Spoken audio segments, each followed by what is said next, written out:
The OMID Kojo Show.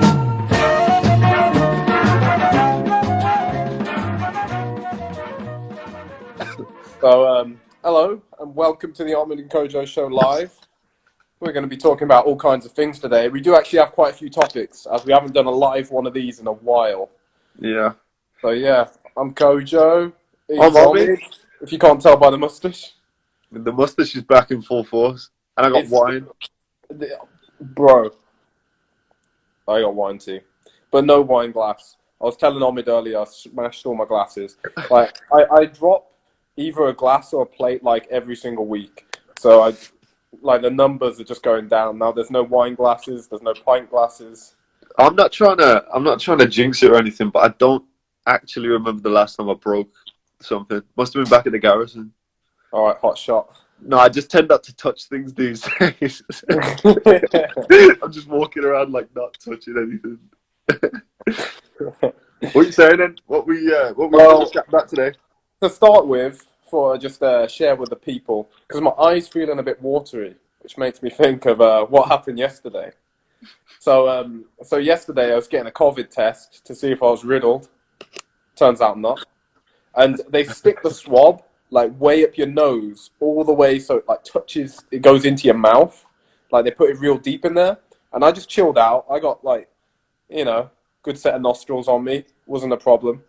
But I don't think they'd ever stick long enough for mine. But it made my eyes start watering. So it's like my eyes were just pouring with tears. And the woman gave me a tissue, and it looked like I was crying like a little bitch about having a COVID test. I think so that's what I was doing yesterday.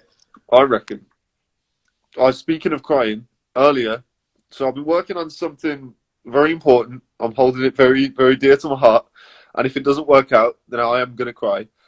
Now, earlier on, I was working on my document in InDesign, and randomly, it just crashed. Lost so many hours of work. So many hours. And I had my hands on my desk like this, had my fingers in my hair, and I was just so close to just like putting my head through my laptop. I nearly cried. It was bad. It was a bad time. But then I called my mate Kojo, and he got me through it. It ain't easy being an OMID. Someone May said, Sam, isn't it cold in the UK with that haircut? Don't live in the UK. Listen, hats. But yeah. Hey, we got young Tiki. We're up in here. Tiki's been killing it lately. Love to see it. Like so hard. I love it. It's great. Yeah. So, first topic. Something that I don't think we've talked about on here, but I'd like to. It comes up every so often in the Facebook tricking group and shit. And yeah, people talk about this sometimes. Let us know what you think in the comments as well. Hold on, someone's just said, I'm pretty sure he lives in England. Someone telling me where I live. Like, I don't know. I don't. No, Kojo, there's a delay between when we say things and when they say no, I don't know. No, that wouldn't make sense. Why? He's saying, I'm pretty sure he lives in England. And the other one said I lived in England as well. Well, the UK. Huh? Larry, you're not getting what I'm saying. There's a couple of seconds. I know there's a delay, but that wouldn't explain it. But yeah. So, tricking with weights, using like an ankle weight or something like that. People have talked about this one for a long time. Is it a good thing? Is it a bad thing? First, let's make the argument for it being a good thing. Like the obvious ones seem like, well, it's just going to put more strain on your body, force you to like use more. Get stronger. You have to put more effort in, recruit more fibers, build more muscle. Yeah. Yeah, that'll be the pro, I guess. If you can do stuff with ankle weights, then it's going to be easy to do it without ankle weights. So there's the mental side of things as well. It's going to feel easier. Mm-hmm. But yeah, I'm saying this by the way. Don't mix it up. I'm completely against it. I think it's a terrible idea. But yeah, Johannes was commenting on my post yesterday, and he was for it. So some people are for it. Some decent trickers are for it. Tiki said, I've tricked with ankle weights before. kind of throws my knee off, especially in twisting. I just don't. There's just no reason to trick with ankle weights. It doesn't make any sense. Mainly because all of the gains you get from it, all of like the positives, like yeah, Tiki said, feels kind of epic when you take them off. Though you can get that same feeling without doing the trick in them. If you just do like leg raises, box jumps, just different exercises to emulate tricks, then with the ankle weights, then you'll still get the same feeling without all the extra risk. And also it's going to affect your technique if you've got a different amount of weight in different places. So it's not really, I don't see how it would help your tricking technique. And it's going to increase the chance of injury. Like if you land wrong, you've got more force going through that wrong landing. You know, you're not going to be able to trick for as long if you're wearing ankle weights because it wears you, you're going to get tired faster. And when you trick, you're trying to build skill rather than build power. You build power through conditioning. I know you build it through tricking as well, but like, you know, well, what do you think? Do you think, I don't know, we're on the same side, like, but do you think, I'm trying to come at it from a different angle to see if there is, because I've never really given it all that much thought. I heard about it. I was like, oh, that makes sense. Just upon immediate thought, I was like, oh, that would make you stronger in theory. But then with like a few more seconds of thinking, I was like, no, it's a horrible idea. But is there any way that it could be used in a less destructive manner? For example, using them on trampoline. Do you think that would be more beneficial, or do you think that would also be destructive? Like, why do you've just got to think, why do I go on a trampoline? You go on a trampoline to build skill and control. It's mainly training like your mind to understand how to do the moves. Just for anyone who's just joined, we're talking about training tricks, but with weight. So either a weighted vest or ankle weights. Now, Tiki said, I used them a bunch on tramp. Like, what would be the benefit of that? See, this is the thing, because I understand the argument for the benefits in some ways, but what are the benefits over just conditioning with the weights? I think the only way, and this is purely amusing because I've never had this feeling before, but if the weight was perfectly evenly distributed across the whole body. Yeah. So if you could have, imagine like a morph suit, but that was perfectly weighted. I feel like then it may have and it would have to be such a minute difference because otherwise, like, your body is not used to taking that much additional strain. And it's also like the chance of injury when you're tricking just at your best, when you feel great and everything's going to plan, the chance of injury is still pretty high because if you do something wrong, you've got a fraction of a second to correct it. So if you do something wrong and your body's not used to having this extra duress on it, you're fucked. You're just straight up fucked. And I think we both agree on that. Like, I don't know. Well, all right, Joao's coming in hot, little Joao. Oh, he says never tried it. Never tried ankle weights, but the way I think of it is that you need to apply more force to move your legs, change their direction and momentum. Also harder to keep your legs together. Yeah, true. So the benefit of that would be, like, you'd strengthen the muscles that keep your legs together. You'd strengthen the muscles that move your legs. Why do you need to do that in tricks?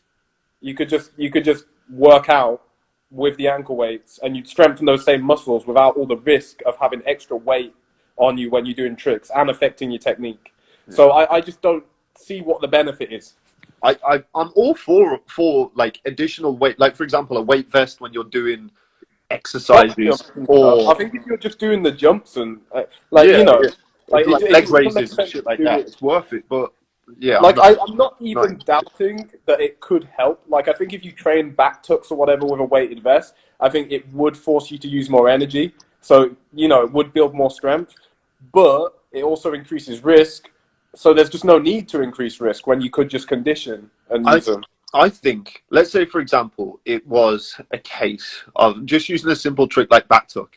If you did, let's say, 13 backflips, that was the equivalent of doing it with like an extra like 5 kg. I would much rather just do the 13 backflips because the additional stress on the joints is not going to be worth the gains that you're going to get from feeling a little bit stronger. And also that feeling of strength is probably just going to only be short-lived because you'd have to do it consistently over an extended period of time. And then the issues that you'd get with your joints, most likely after a certain amount of time. It's just not worth it. I agree. We need to get Johannes on to drop his hot takes on these things, because yeah, he's one of the only people who seems to be arguing for this sort of thing. And also, he was arguing for wet concrete training as well. I'm going to get up what he said, so I want to hear what you think about it. Because I, personally, am against wet concrete training, because you could train on dry concrete. Yeah. You can. There's always going to be train on dry concrete. Yes. Dry grass somewhere is a under different cover. thing. And you what? Dry grass is a different thing, because Yeah. it's not very often you're going to find grass that's undercover. But Yeah. But concrete, there's always going to be somewhere to.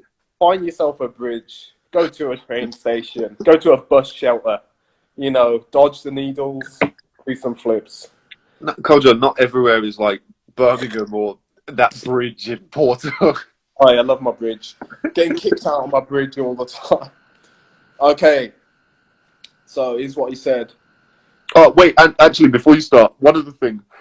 Whenever I've seen this come up in the Facebook group with the weighted ankle weights and stuff, a lot of people always say, well, I've never actually tried it, and then they give their point. Now, it was only a few years ago that I put a weighted vest on for the first time. And until I actually put that weighted vest on, I didn't understand the feeling that comes with even just an additional 10 kg. That shit changes everything. I feel bad for... What did you think about it? I couldn't even imagine doing fucking anything with a 10 kg weight vest on. 20 kg is out of the question. I'm not going to do fucking flips ever. But like 10 kg is bad. I'm going to read this one, and I want to see what you think. Go on. Okay. Of course, you can do that. No, I won't do the voice. Most people would benefit immensely from training easier stuff on hard surfaces. Agreed. This helps a ton with not only making the basic techniques more solid, but making all your tricks smoother, more efficient. Agreed. If you will never train on concrete, for example, you'll most probably always have a hard time with tricking in a soft and, in my opinion, healthier manner.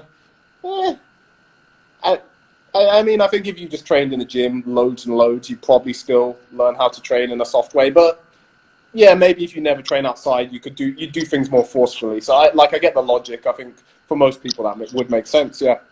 And he said, and this is the bit though.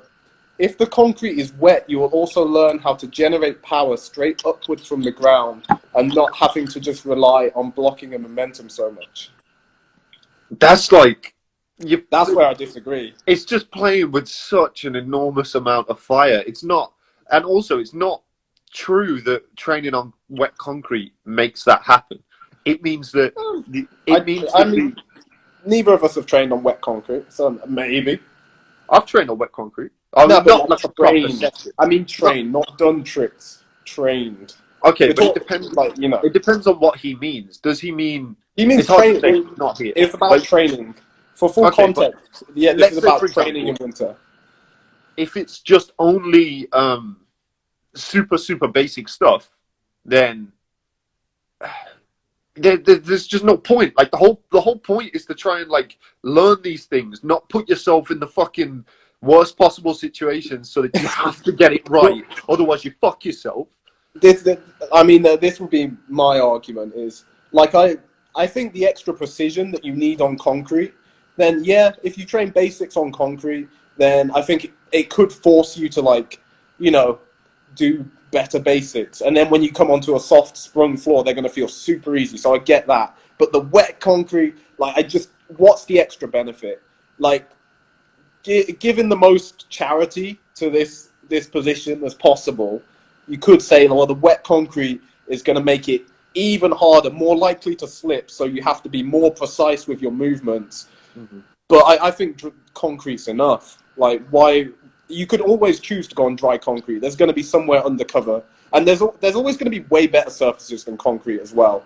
Like, anywhere I've been, I've found better surfaces. People are always telling me, like, oh, I don't have anything to train on. You've just got to look. Start walking. Like, I only recently moved here, but I've walked miles in every direction, and you find places. You find some dirt under a bridge. You find a path that has grip on and a bit of give to it. It's like sand underneath. Like, there's always going to be something that's better. I don't think you'd ever need to go on wet concrete.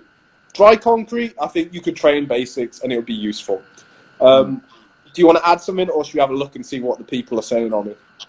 No, I mean, I think you could just kind of achieve a similar sort of thought process and body like response by wearing socks on a particularly slippery sprung floor. Well, we're talking about not having a spring floor. This is the Sorry, training winter, yeah. But also, if it's wet as well, wet grass, I'd choose wet grass over wet concrete any day of the week. You know? Yeah. Why wouldn't you? Well, there's more risk of slipping, I think, on wet grass just because the ground actually moves. But then the consequences are horrendous if you slip on concrete. That's the thing. It's just not worth it. Like, giving it the most credit. Like, I don't think this is true, but let's say you got a 10% boost. You progress 10% faster if you train on concrete over grass because it's so much harder and it just strengthens your muscles more. Even if that were true, I still don't think it'd be worth it, because if you fuck up one time, the implications, it's going to be so much worse that it would set you back more anyway. So I don't think so. But also, it doesn't even matter how basic that shit is. Like, think about the amount of times, when you're doing hook in a combo, we've all done this. When you go to do a hook kick in a combo and your plant leg just slips out from underneath you, you do that one time. To anyone.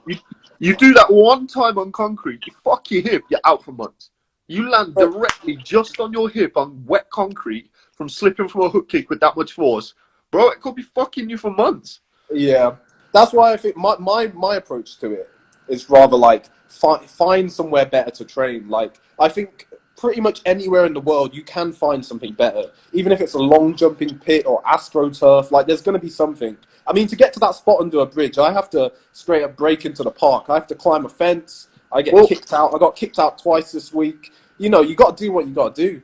You got to do what you got to do for the tricks. One other thing, I think it all just depends on your mindset as to how you're viewing your progression. Because the way I'm seeing it, when you're down on your luck, for example, everyone in the UK right now, no one can go to a gym. No one can train indoors. All the gyms are closed. Even in a situation like us, where we do have gyms, we now can't use them. I'm not then just going to be like, oh, well, I guess I need to find somewhere to start training my touchdown raise, punch, trip, swings. Yeah, it's like you need to change. Yeah. You need to change your goals and to, I don't know, like if, for example, there was a long jump pit that I was near and I was willing to go to it, I would go and I wouldn't start thinking, right, what's the hardest thing I could do? I would think, what is the most useful thing I can spend my time doing? And that's the change that needs to happen. And everyone knows where I'd be, in my swamp. So let's go through some of these comments on it. So Tiki Woo, UK's first quad corker, tricking legend, Tiki Woo 02. What do you think about people who do Websters with weights in the hands? Do you think it helps to learn the perfect Webster takeoff timing? I've never done it, so I can't say. I don't see why it would. To be honest, I think you can learn the timing just through spotting, understanding, and practice. You are? Have you seen anyone do it? Because I haven't. Not really. I mean, mate, I've never tried that, so I don't actually know. I don't think so. What else we got? Do you think power tricks are possible for anyone, or are genetic factors too important? Power tricks are possible for anyone, but the ceiling's different for different people. As you can see, if you look at the top 10 power trickers in the world, they are all very short. They are all very skinny. Like, if you were 6'5", you wouldn't be able to do what Shotei does. It wouldn't make sense. But yeah, let's try and keep on topic, guys. Come on. This is the OMID KOJO show. We're serious here.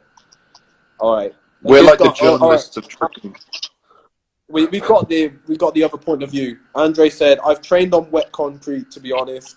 It's a major risk to push your limits, but it can help with control. You force yourself to land as lightly as possible without fucking your heels up. But all those things apply to dry concrete, so why train on wet concrete? That's my point. Like, I'm not even arguing that those things apply. It's more like, just train on dry concrete. undercover. Just find somewhere undercover. That's my argument. Yeah. Yeah. All right. What else we got? Someone asking about beater swing on snow. That's not on topic. Get on topic. Everyone needs a swamp or a bridge. Yeah, true. You look hard enough, you'll find your swamp. I might be there, you know, doing my business.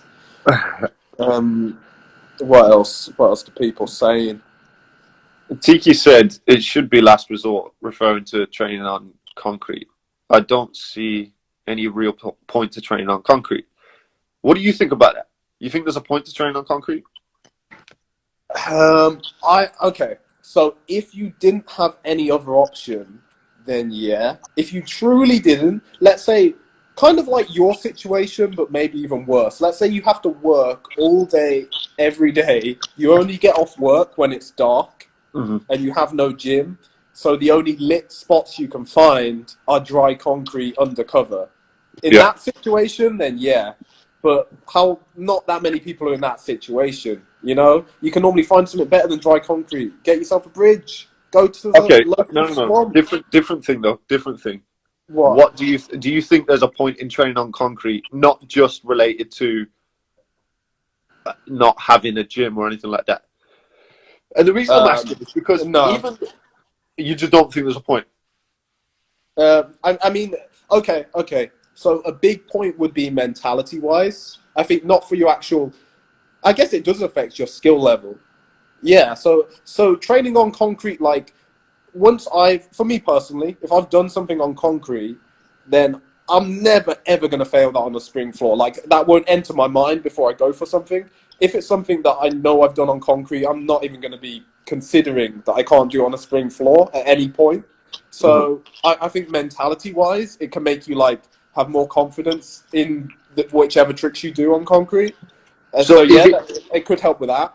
Well, you know the benefits. For example, you wanted to switch. You know, at the first lockdown when you were saying you're happy to switch to predominantly grass training, and that's kind of stuck with you. Do you think that because the same benefits that apply from sprung floor to a nice grass session, they're also going to apply moving down from grass to concrete, but with even more, I don't know, I guess, control needed? Because I think there is a benefit to training on concrete. I just think it needs to be done in the right way. And I'm also not suggesting that it's done frequently, but I think it is something that can have a benefit overall. Will Coney's is all for it. Yeah, I mean, like, after doing all the fucking flips that I've done on concrete over the years because of making these videos and shit, like, I definitely saw an improvement. And I probably took it too far, but that was mainly for the videos. But I think if I dialed it back, I think it would actually be like a useful training tool. Let's say I had one session every 2 or 3 weeks on concrete, obviously dialed the level back. I think it would improve awareness, control, and strength just as a whole. But I don't... Like, there's lots of other unsprung surfaces that would do the same thing. So why concrete? That's my point. Like, I agree. Maybe concrete could do that, but what's the benefit of that over, like, dirt or sand or grass? Sand's a really fucking good example, actually. Sand is a really good example. Well, yeah. None of them are sprung surfaces. They all have more give, less chance of injury, less impact on your body, and you're still going to have to use a load of force. Like, so why not just train on one of those surfaces rather than? Well, I don't know. With grass, it's a lot easier than with concrete, and I don't even mean just mentally. I mean physically. Like the tricks that you can do on grass. Huh? Now it can have, you know, when you get that softer grass, but it's not too soft, so it takes your bounce, and it almost feels like it's sprung. Yeah, I think there's definitely something to that. Like if you've got good grass, then I don't know. Wait, hang on. I don't know. Let's see. All right, Diemp says. I like to do tricks that I can do well on concrete because it feels like I've gotten really good at them when I can do them on concrete. Like, I think mentality-wise, you're going to get some benefits from it. Just doing it from time to time to show you can. I've done that. And, yeah, I think as a regular actual training tool, probably not. But, I don't know. What do I know, eh? So we do have dissenting opinion, though. I can read some more of Johannes's comments. Okay, I said this stuff to him. He responded. I think wet concrete is less slippery.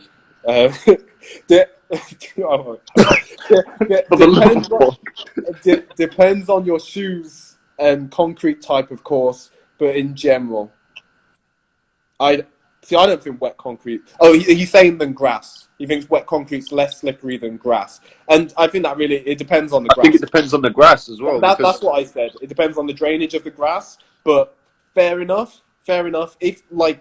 If all the grass around you is waterlogged, it's mud, then wet concrete probably is grippier. So we can give him to be fair, he does live in Finland as well, so that's a possibility for him. But also dry concrete, go undercover. Yeah. Right. So he says, and I prefer solid surface rather than sinking into wet grass. Fair enough, I get that. I don't mind too much sinking because then it's like it hurts. It doesn't hurt my body as much.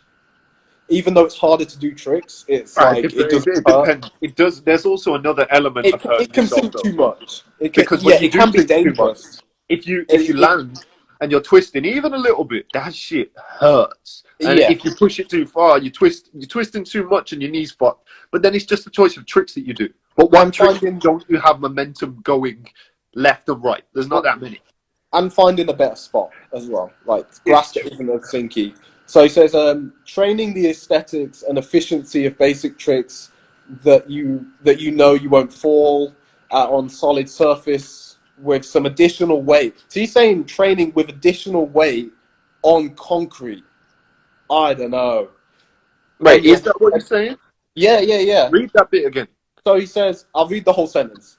Training the aesthetics and efficiency of basic tricks that you know you won't fall at on solid surface with some additional weight on your feet seems like a better idea than training on grass, which is very slippery and where you basically sink at every takeoff and landing. Well, it's no wonder it's if he's talking about doing tricks with weight on his fucking legs, going on soaking wet grass. The additional weight is kind of like slipped in there. It doesn't really like what's that got to do with anything with the surface? That just seems like you're making concrete already the most dangerous surface more dangerous. Like I don't like why would you? This is one of those trying to do switches on a frozen lake. We need to get him on though, because it's hard to find people who have like these strong opinions that are different to ours. Yeah. So like I want to get down to the core of this argument of the wet, because I like. Well, let's get him on. We can get him on last week. We'll do a Skype. It doesn't make sense to me. All right, Brian said, I wouldn't train on concrete, but I love tricking on concrete. I do all this training so I can have fun tricking anyway. Like, that's fair enough. Like, I'm really not talking about just if you like doing stuff on concrete for fun. Fair enough. Like, we're talking about, is it a benefit to your training? Like, yeah, I think I've done stuff on concrete. It is fun when you do stuff well on concrete. It feels cool. Yeah. Like it feels like you're just not part of this world. Like when you bang out like 10 switches on concrete, and you just ping in every single one. It's great fun. Oh well, I came back. I said, I think that depends on the wet grass and how good the drainage is. But I get your point. I'd still always just choose dry concrete and recommend that others do that. As just one mistake could wipe out months of training.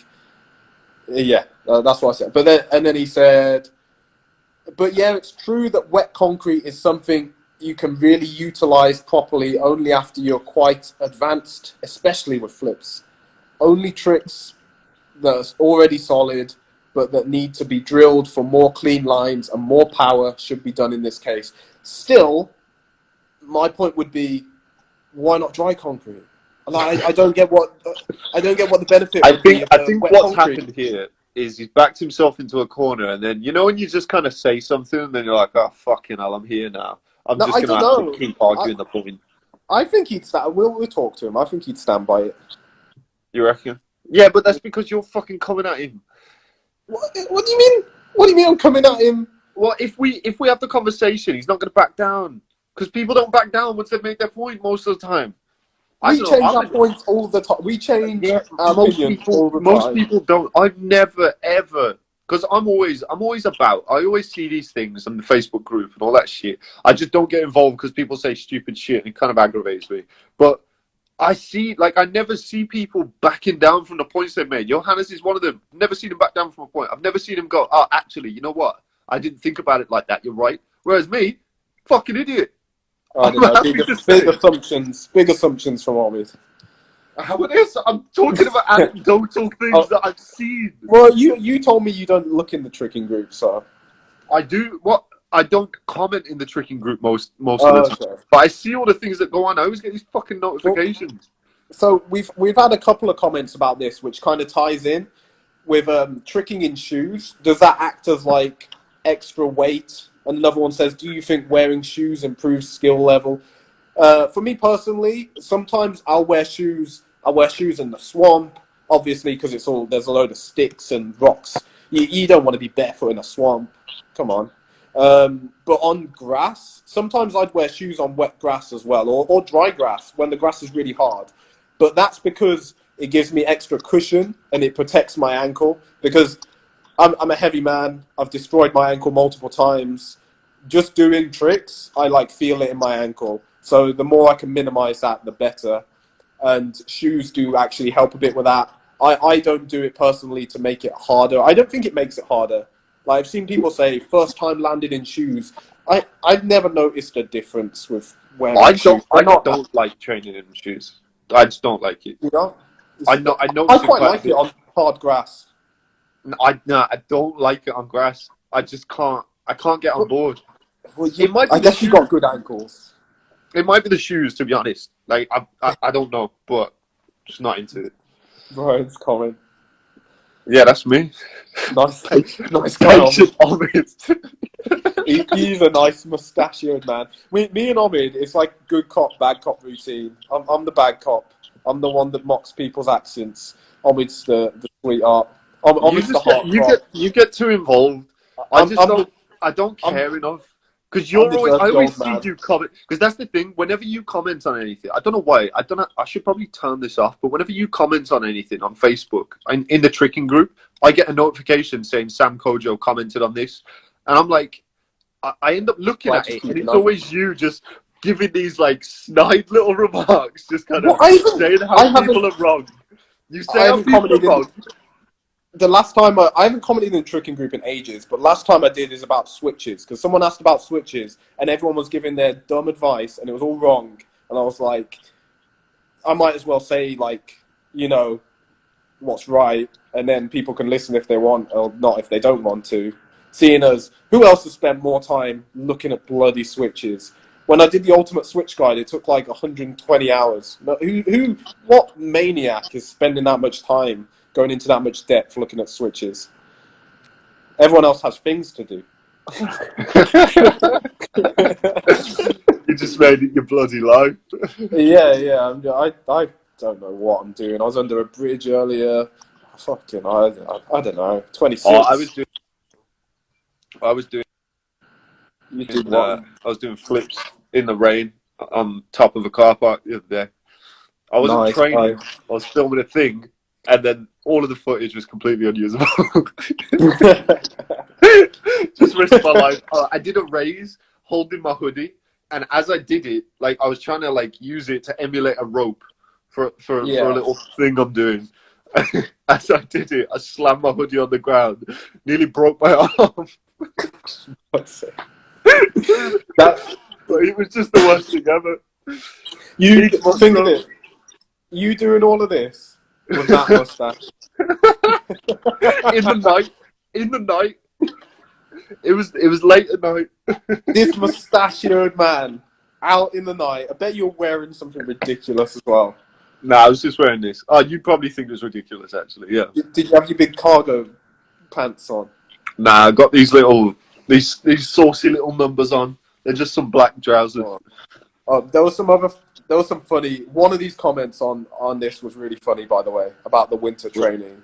If I can find it, it was this fat guy. It made me laugh. Because he was talking the hardest. Well, while you're looking for that, Sos then what? Sosthenes Dicina said, "Monsters and special effects might scare you, but nothing is as scary as the fact. If you vape nicotine, you could be inhaling toxic metals like nickel and lead into your lungs." You said it. I want you to look closely at my face. Does this look like the face of a man who's concerned about lead and nickels? All right. So guys, for full context, I did a post about winter training. Is it worth it? Some people say just condition, don't train in the cold and rain and in a swamp or under a bridge. I say yes. I say you get under that bridge. And this is what this guy said. He said, bruh, I don't ever take more than 2 days off. And this guy is talking about taking off the whole season. And now I'm going to show you who the guy is who commented this. This is the guy who commented this. Oh, you're just out here being nasty. He commented on my post, bruh, this guy. Meanwhile, fat man. Like, I don't know. Oh my god. Just projecting.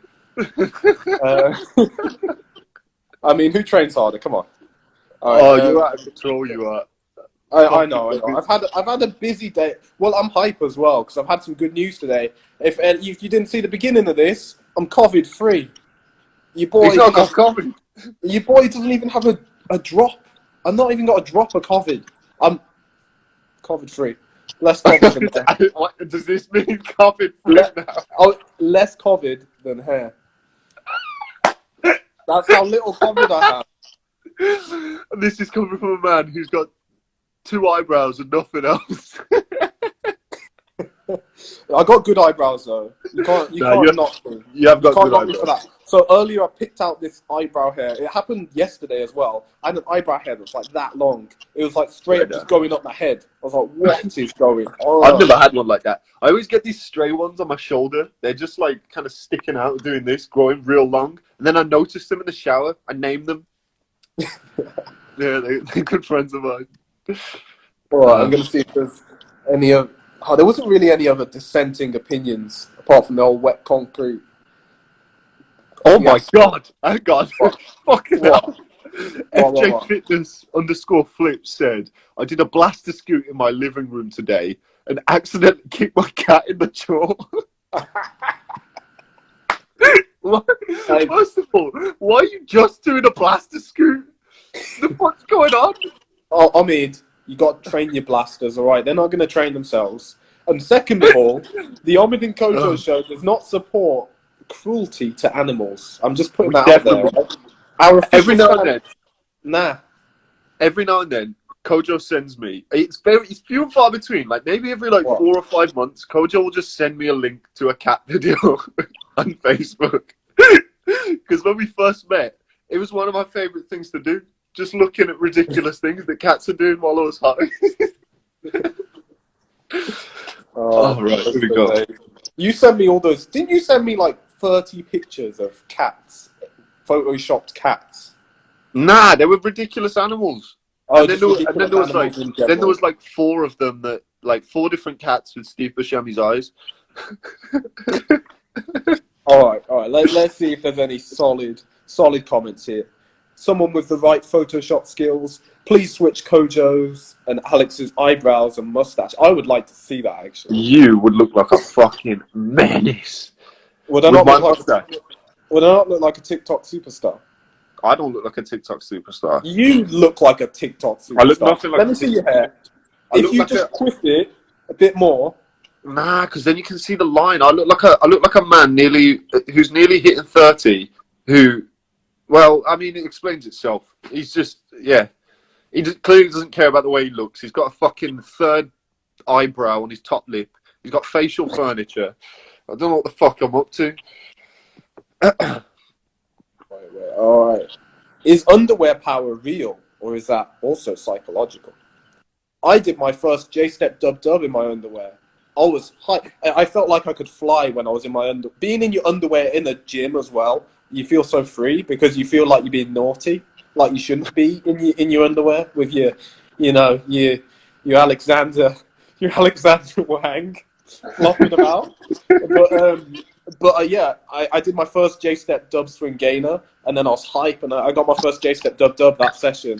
Called Omid, called my mom. She didn't care, but Omid did. I kissed him on the mouth. Did you kiss me on the mouth? I feel like I did. Maybe. What is that? Is that? It's just what's on my laptop behind you. Okay. That's for the friendly ghost. All right then. The things I'm looking at, honestly. Stop. Pay attention. All right. Okay. What else do we have? What other solid comments? People talking about body fat. Does body fat affect your tricking? Like, yeah, of course it does. Like, you know, if you have loads of fat, then tricking's going to be harder. It's the fat. Do you know what your body fat percentage is? Nah, I know I do. I don't think I've ever known. I've never checked. When I was in college, I was like 8%, which is like close to death. I thought you'd be less than that. Nah, it was like I think like an Olympic athlete is meant to be like. Obviously. What? I thought it was something terrible, but I don't know if I should say it. The answer's no. Don't say it. Oh, I know what you're like. I won't. It was about the Schwitz, but I won't say it. Okay. JT says, is 15 too late to start tricking? Yeah. I didn't start until I was... Don't listen I didn't start until I was 16. Come on. No, it's too late. You're never going to get into tricks. You're spent. You're past it. You had your prime, and you wasted it. You missed your chance. Now, give up. Go to the pub. Get yourself a manual labour job and get yourself in a pub. Done. Oh, you got a good one here. Will you ever stop tricking? Or will you be 60 and still able to do at least 5 switches? I'm going to be 60. I'm going to be under the bridge. I'm going to be climbing fences. I'm going to be this dusty old man. Like, I really hope that's the case. I really hope that's the case. I hope by the time I'm 60, I have my own spring floor. I mean, come on. Imagine if I work all the way to fucking 60 and I don't have a spring floor. Yeah, it's a problem, that is. Also, but maybe. I just want to say, the person who commented is 15 too late to start tricking. I feel bad. No, it's not too late. Well, he said, I only have YouTube and your trick lab. Is that all I need? Come on. You've got more than we ever had. We didn't have any of that. You've got what we had, plus 1,000 videos. We used to have to fucking ride to the gym on penny farthing bikes.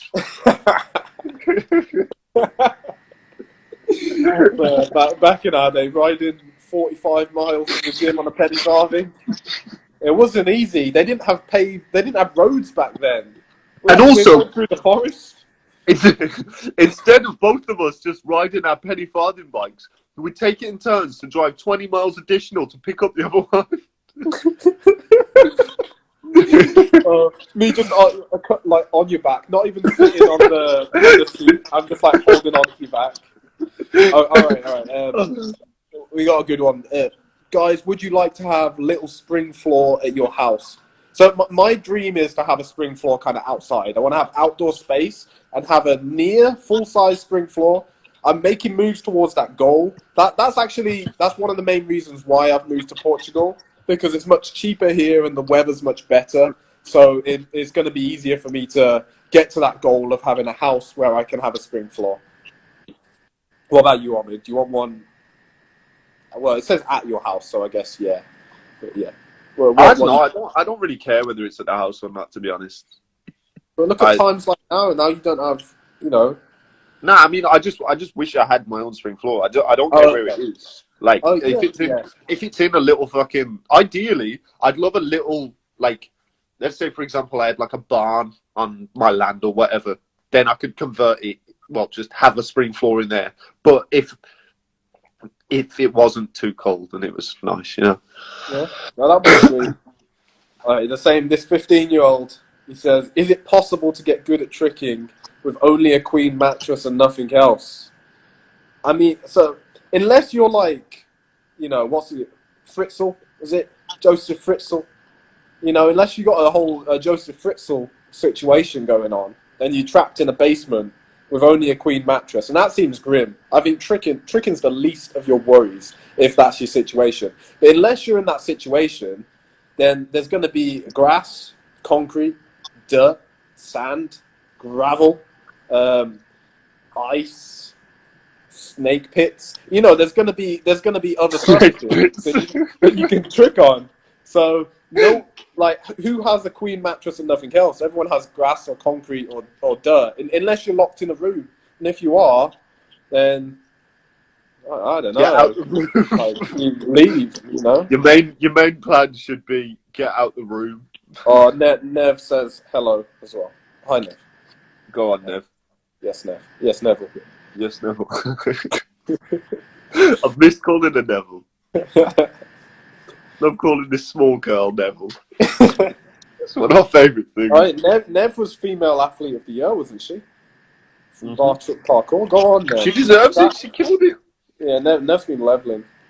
2020 was a big one for our Neville. Yeah. Oh, someone said, what age do you think most trickers peak at? That's an interesting one, actually. Because there is an age, isn't it? Like most trickers, it's usually like 20... 22, 23. Oh, wait, no. Are you talking about when they bow out? I'd say when they peak, it's usually like 21. I guess, maybe 21 when they peak. That's when most trickers peak, yeah. Because lots of people... So what happens... This is the way I see it anyway. I'm not saying this is the case. I don't know about everyone's life. But what seems to happen is people trick really hard, and around like 21... You've normally been tricking for long enough to be getting really good, but you've been tricking for short enough for your body to be really fucked. So that's normally when people get to their best, and then they get injured, and then tricking gets hard. Because tricking starts to really get hard when you get into your mid-20s, and it just gets harder from there, because the moves themselves aren't the hard bit, it's maintaining your body and not getting injured. And some trickers push through that and reach new peaks in the future, but most trickers, when it actually gets hard, that's when they drop off, and that's when you won't see them at that level again. Someone just said, what if there's more than one peak? And that was basically what I was just about to say, and what you basically just said. Because, for example, I think Sam Caspio is going to be a shining example of this. Because although, I don't know, he posted something recently saying how, he wants to get back to his old level, and the clip was him doing 2-2-1-2, and it's like he's super excited. But I think when he gets there, he's also going to have a whole new tricking style, and all the things that he's going to be doing are going to be completely different. His combos into and out of his power moves are going to be amazing, and like you've learned a lot more. So I think when you do push through and get to that second peak, if you don't just bow out after your first second, then you really make crazy improvements, and you can become something you never thought you could. Yeah. No, I totally agree. Like I was saying, some trickers, the trickers who push through the hard bit, because obviously Sam Caspio, he's torn his ACL twice, but he's pushed through, he's done the conditioning, he's built up enough control, trained safely and patiently, and now he's hitting a new peak. Well, he will be in the future. I'm sure he'd say he's better than ever. He's much cleaner and more controlled. Yeah. So, but a lot of trickers, when they do have that ACL tear or that major injury, then they're used to tricking being so easy, and when tricking gets hard, it's like a whole nother game, and most people can't hack it, to be honest. Yeah. It's weird you're mentioning ACL tears, but I feel like anyone who doesn't come back from an ACL tear, at this point, after everything that we've seen, just within our community alone, I don't know, it's just like, it's kind of like a long version of any other injury at this point, because everyone can just get through it and kind of recover as long as they're smart about it, and then everyone that does ends up getting better than before. Not everyone that does get. Sorry. A lot of the people that do. A lot of people don't. A lot of people get back to tricking but don't get better than before. Well, I guess my perspective is kind of skewed because, to be honest, like I don't know everyone who's ever had an ACL tear, but the people that I do know personally, like even Nick Vale and Sam Caspio, they both Nick Vale didn't get more better than than once. before. Huh? Nick Vale didn't get better than before. He did in a lot of senses. He didn't. He gave up tricking pretty sure. Yeah, but that was after the third time, brother. That was after the third time tearing his ACL. I know, so he didn't get better than before. He just got more injured and gave up. Nah, because after the first time, he got better than before. In some sense. Maybe after the first time, I guess. Yeah. To be fair, like if you're gonna go through it 3 times, I kind of get it after that. It's kind of like, you know what? Well, Nathan said it perfectly. I don't think we remember most of the people who don't get back to before. See, this is something we've talked about before as well. Like the thing is, on social media, you don't see all the people who got injured. Like I've talked to people in the DMs about this before. They're like, "But Johan got so good without having a gym for lots of his training. Johan doing trip dubs on concrete." But what about all the other people who went hard on concrete and just fucked up their bodies for the rest of their lives? Like, there's going to be way more of them than there are Johans, but you won't see any of them. Because why would you see all these injured people on social media? Like, they're not going to be posting about them being injured. And if they were, would you even be following them? Because they're not that good, you know? So... But every one person is an example of that, and this is why I was saying it's hard for me to say. But it's just like the people that I know personally, and that I've like actually kicked it with, that have had ACL tears. Which, granted, isn't that many, but the people that have, they've usually come back and just kind of done good shit after that. And it does change them. It changes their outlook with tricks and what they're into and what they want to do. But that's usually. It's for the best. It's all about your perspective, but it's usually for the best. Yeah.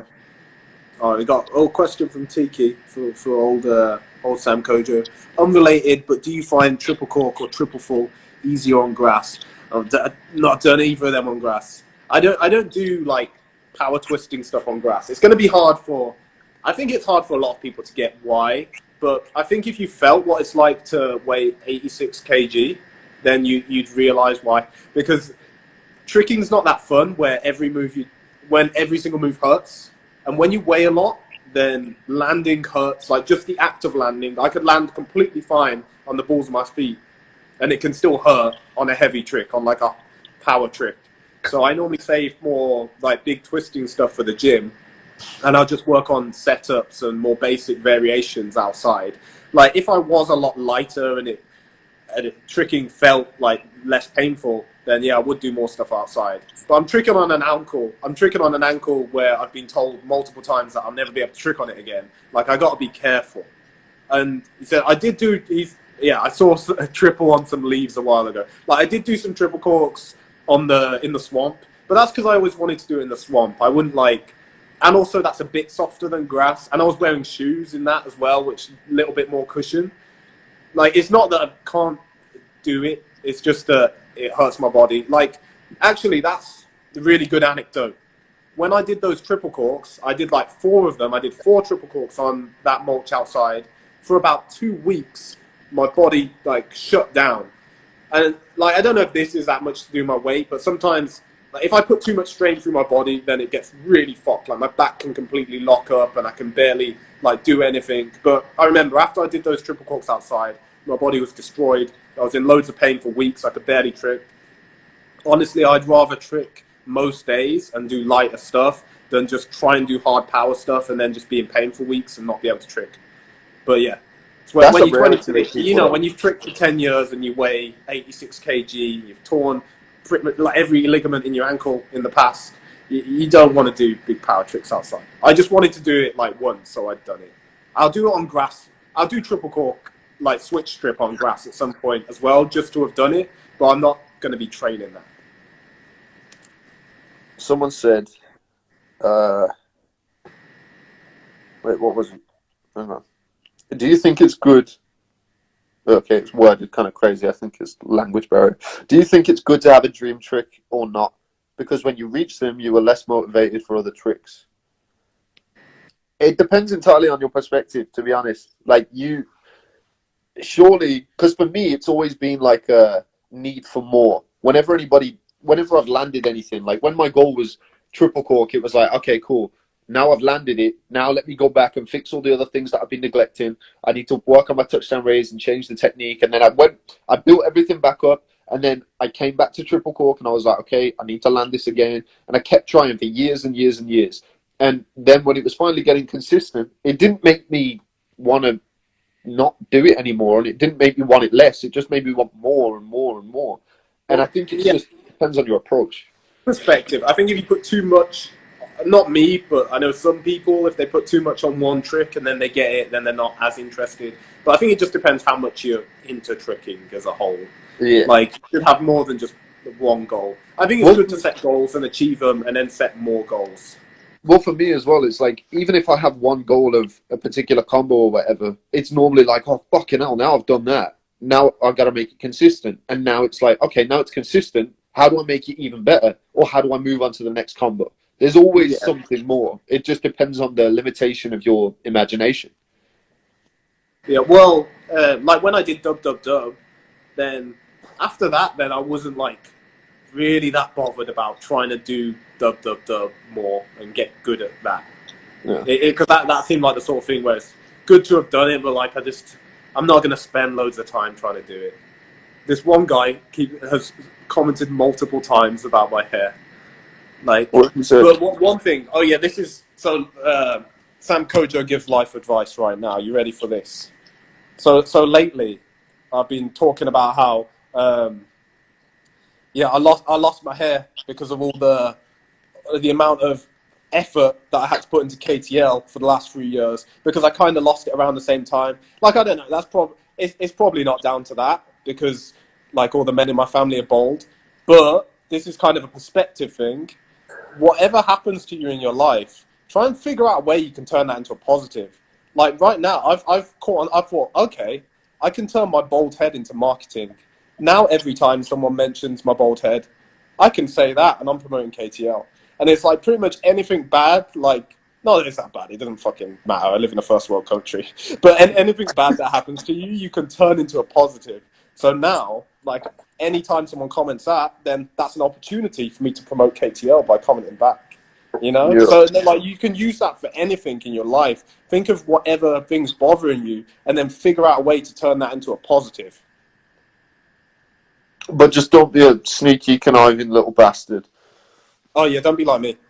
Don't be like that. I'm not that sneaky because I back it up. See, I don't, like, when I try and get people to subscribe to KTL, I'm not lying. There's fucking 1,000 videos on there. It really helps you tricking. It's true, So, like, yeah.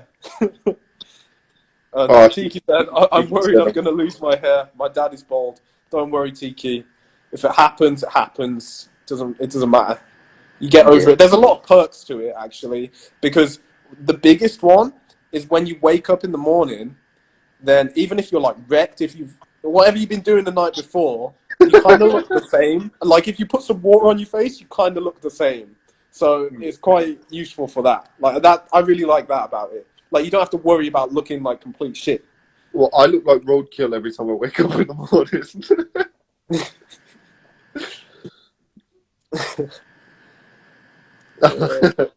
What?